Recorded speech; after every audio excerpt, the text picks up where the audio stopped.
ধর্মতত্ত্ব দিয়ে কোন জাতি হত্যা করবে যদি তাই হতো মিডল ইস্টের 36টা রাষ্ট্র এক ইসলামী রাষ্ট্র হতো, সকল ইসলামী রাষ্ট্রের আইন সকল মুসলমানের জন্য তাই হতো।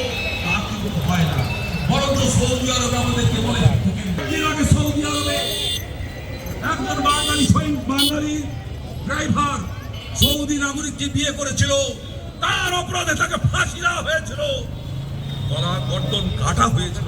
ইতিহাস সেগুলি ভুলে যাওয়া যাবে না। মুসলিমরা এক সপ্তাহ আমার ধর্মতত্ত্বের বিশ্বাস করলো, ভৌগোলিক বিষয়গুলোকে, ভৌগোলিক পার্থক্যকে এক করা যায় না, যাবেও না। যার জন্যে শুধু ধর্ম দিয়ে ইসলাম রক্ষা হয় না। আজকের